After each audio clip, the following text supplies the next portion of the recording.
in qualifying in MX2 at the Grand Prix of Brazil. Jeffrey Hurlings didn't make a good jump off the start. Instead, it was 259 Glenn Koldenoff who came out with the whole shot, as Hurlings was buried down and around about mid-pack. But it was to get worse for the current championship leader, because around about turn 4 and 5 after the wave section, Jeffrey Hurlings eventually found himself getting into trouble as he landed on one of the riders coming out of this section and up the hill. Hurlings was already down in the background, and he was right at the back of the field in 23rd position. So the point leader and defending world champion had to get on the gas and really get his head down.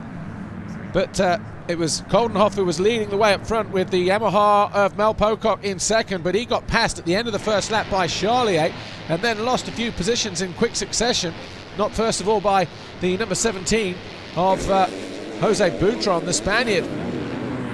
Then it was Jake Nichols, number 45 on the Wilbona Star Gem Racing KTM. He charged up the inside of the Brit Mel Pocock, and Pocock just a little bit shell-shocked there.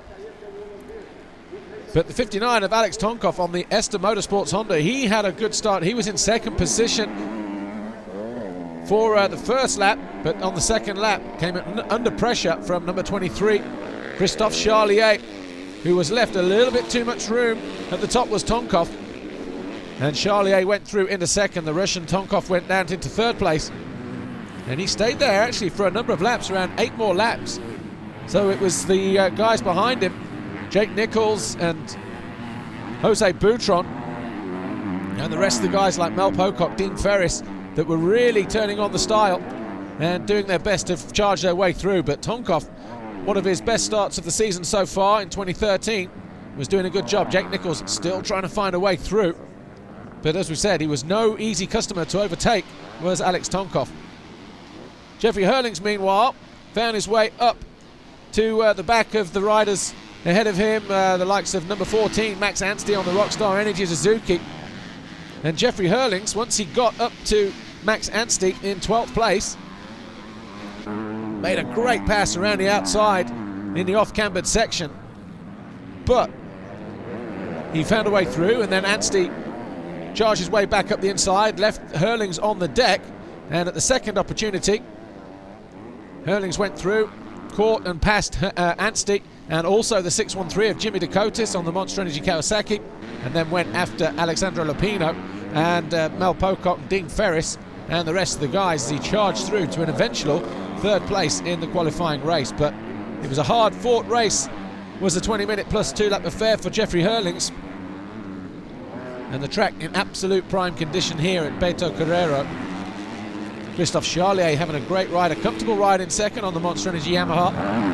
But it was no match for Glenn Koldenoff, and the rest of the riders no match for Jeffrey Hurlings, splitting Butron and trying to find a way up the inside of the number 59 of Alex Tonkoff. Eventually it was a mistake coming out of the left-hander that allowed Hurlings to charge up the inside, and that would put him into 4th position. He went after Jake Nichols after that.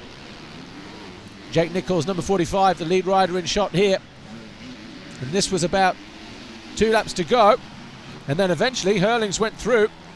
And then he was in 3rd position, and he still pushed on the final lap to try and close down the gap to Christophe Charlier and Glenn Koldenoff, who here you see the race lead at 259 on the standing construct KTM.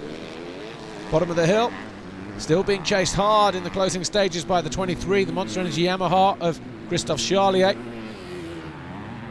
But Jeffrey Hurlings, clearly the fastest man on track, was down on the first lap, got himself up into 12th, was put down on the deck again, went down to 14th position, but on the final lap was up into 3rd position. But turning on the style for the fans here, and it's a sellout crowd, 25,000 here this weekend.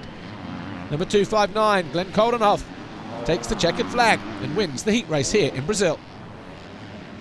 Charlier was 2nd, Jeffrey Hurlings came home 3rd. Great job, 2nd qualifying race win of the year. You made a great start. How did it feel out there? Yeah, it feels just good, you know, take the whole shot and let the whole moto. And you know, that just gives me a good feeling, but today is only qualifying race, and hope to take that good start tomorrow as well, and then we see. Best of luck for tomorrow.